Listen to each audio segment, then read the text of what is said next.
This happened like around 2 in the morning. 2 in the morning in Rolling Heights.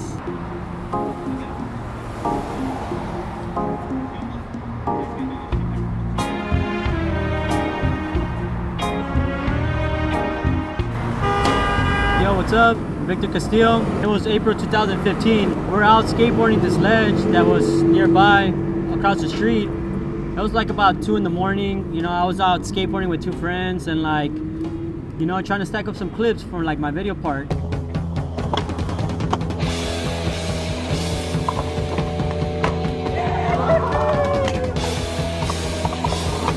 So next thing you know, we get kicked out by the cops. He's all like, you guys gotta leave because you guys could fall, break a bone. So I took that and like, I was like, all right, we're out of here. So next thing you know, we're about to bounce out, and I remember like this 4x4 right here that I'm sitting on right now. I remember like, all right, it's right here across the street. I want to try to get something, you know, before we go home. And my mom was already calling me. She's like, where are you at? It's late, you gotta go home.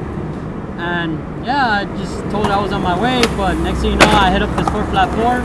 I decided to chug a 40 of Mickey's. I was under the influence when I was skating this 4x4, which was not a good idea. For those of you like skateboarding under the influence, you guys better be careful out there. Here we are, you know, we get to this 4x4 and I'm about to try my trick. You know, first I was just trying to hit up the 4x4, and after that I decided to jump over this rail, which is this rail right here, right next to me. And before it wasn't like this, it was different, you know. And there were some bushes right there, and you know, I told my friend like, yeah, I'm gonna go for it.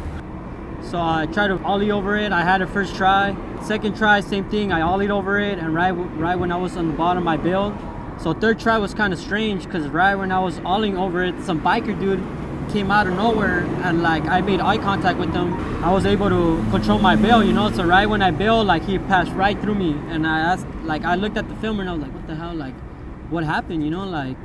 And the filmer was confused too, like what the hell, like where this would come from. So anyways, I just ran back up the 4x4 and I tried it again, and that's when things went wrong, dude. I was getting a runway right here. The first couple of times I was coming through right here, but the fourth time, last try, I came through right here, which kind of like threw me off because I hit my back right here on this pole.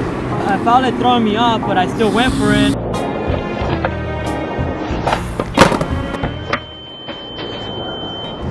After waking up, after taking that slam, looked at my arm. My friend was all like, dude, you broke your arm. And I looked at my arm and I was like, dude, so in shock and like didn't know what to do. So I threw my skateboard in my trunk because I was the one driving. So then my friend was like, dude, what are you doing? You just broke your arm, your bone's sticking out of your skin, and you cannot drive like that. My mind wasn't straight, you know. Told my friend, yeah, you're right, dude, you drive. So next thing you know, we were just hitting up the 60 freeway, got to Baldwin Park, the Kaiser, and got there at 3 in the morning. Went to the ER room.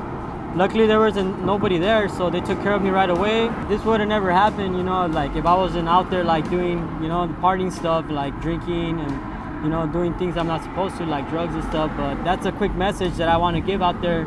If you guys are out skateboarding, you know, make sure you guys are straight with the mind, and you know, don't drink and skate because anything could happen. It took an easy fall for me to break something, and it just left me a mark for the rest of my life, and I'm always gonna remember that, and I would always love to share the story. So this is my scar story, and yeah, here we are at this Rolling Heights 4x4. This is a spot that I'm always gonna remember.